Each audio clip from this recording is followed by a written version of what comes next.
All right, today we're diving into a story that is just beautiful and honestly pretty heartbreaking. It's called Kazaki, written by the legend Munshi Premchand. It's all about this intense childhood friendship and what happens when that pure, innocent world crashes right into the tough realities of being a grown-up. Let's get into it. The story kicks off with this line, and wow, it just hits you, right? It immediately tells you we're not just hearing a story.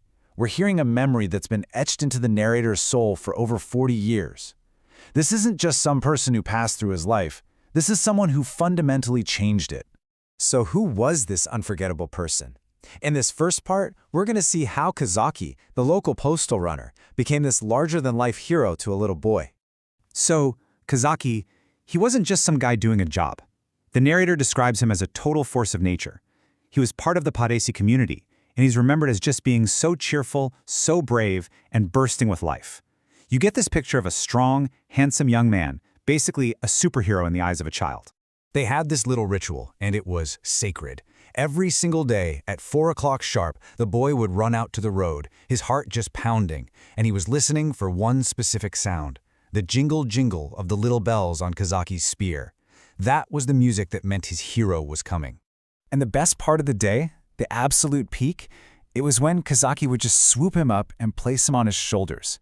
The narrator calls this his throne, the heaven of his desires. I mean, can you just imagine that feeling of pure joy looking down at the world from the shoulders of your own personal giant? And Kazaki wasn't just a friend. He was this master storyteller. He would fill the boy's head with these incredible tales of heroic bandits, spooky ghosts, and brave warriors. And these weren't just kids' stories. They really shaped how the narrator saw the world, teaching him that you could find honor and nobility in the most unexpected kinds of people. Okay, so this is where everything starts to change. We're about to see how a simple, loving gesture is going to set a terrible tragedy in motion. So on this one day, the whole routine is just off. 4 o'clock comes and goes. Nothing. The sun starts to set, and still no Kazaki.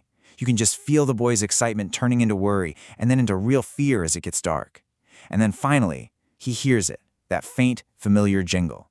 But when Kazaki steps out of the shadows, he's not just carrying the mail. He's cradling this tiny, living creature. And it turns out, the reason he was so late, it wasn't because he was slacking off. Not at all. It was an act of pure love. Kazaki had seen a baby deer, and all he could think about was how much joy it would bring his little friend. So he spent hours chasing it, a completely impulsive, affectionate gift that's about to have some awful consequences. And boom, this is the moment. This is where the innocent world of a child just smashes head-on into the harsh rules of the adult world. So you've got these two completely different worlds colliding. On one side, you have the narrator. To him, this fawn is a gift of pure love. It's his friend doing something kind. But then you have his dad, the postmaster. And from his point of view, this is a massive failure. This is dereliction of duty. One sees a moment of joy, the other sees a late mailbag and an employee who has to be punished. And the father's response is just ice cold. No discussion, no second chances, just these few bureaucratic words that shatter everything. The verdict is instant, and it is absolute. Kazaki is fired. What happens next is just a gut punch. The narrator has to watch his hero, this man he thought was invincible, being forced to give up his uniform, his spear, his badge, everything. The narrator describes Kazaki's hands trembling, his eyes filling with tears.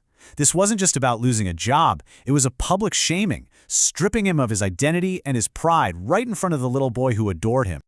But here's the thing about childhood loyalty. It doesn't care about adult rules.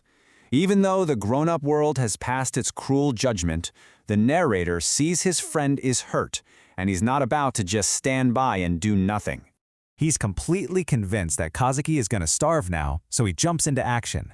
He sneaks into the kitchen and grabs some flour. He gets together every single coin he's ever saved, and he offers it all to his hero. It's just this pure, heartbreaking act of loyalty. And Kazaki's response, man, it just shows you what an incredible person he was. Even at his lowest point, his main concern is for the boy. He gently turns down the offer, saying, I have my 2 hands. How can I starve? He holds on to his dignity, and he protects that child's innocence right to the very end. After that night, Kazaki just vanishes. He gets sick, but not with a fever or anything like that. The story says he's sick with shame and sorrow. But he can't stay away completely. The narrator catches these little glimpses of him, watching from a distance, just too heartbroken to get any closer.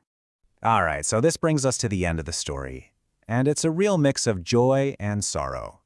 And then we get this twist. A little peek into the father's character that we didn't see coming. It turns out he wasn't completely heartless after all.